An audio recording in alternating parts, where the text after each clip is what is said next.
Welcome back. Let's get more now on our top story. One of our top stories today. An ally of President Putin says Ukraine's invasion of Kursk has left the planet on the brink of a third world war as Kyiv's surprise incursion into Russia is well into its second week with no signs of the forces being pushed back. Our military analyst, Prof Michael Clarke, as you can see, joins me in the studio now.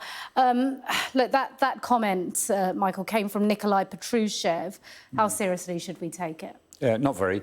I mean, he always speaks in apocalyptic terms. I mean, he's a great advisor to Putin. He has this mystical sense that Russia has a role in the world and a role in global civilization. And it really is based on a sort of mystical, semi-religious sense. And he thinks he communicates with the spirits quite seriously. Putin is very close to him, and Patrushev has had a big influence on Putin's thinking over the last 10 years. So in one sense, he's an important figure, but he always says crazy things.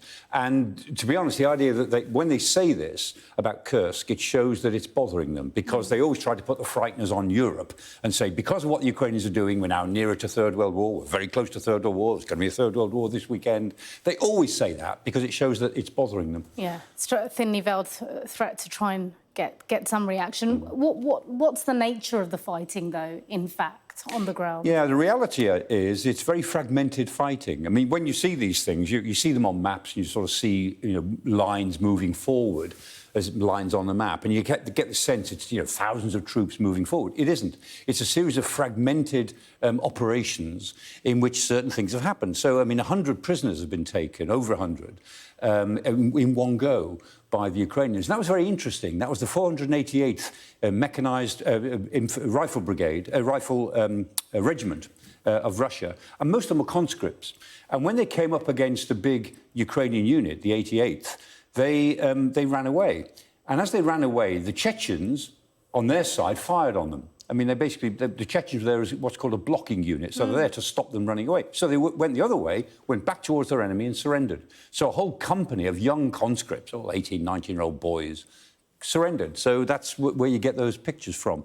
There have been several hundreds of prisoners, but it hasn't all gone the Ukrainians' way. There's evidence that some of the big Ukrainian units have been ambushed as well.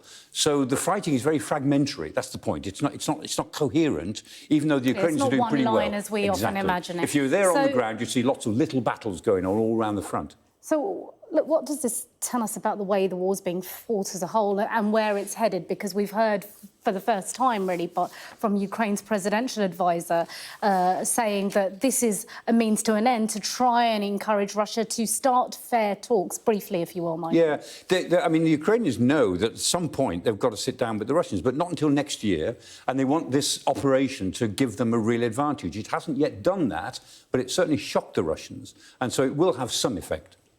All right, Professor Michael Clarke, always good to have your expertise and insight. Thanks very much indeed for joining me.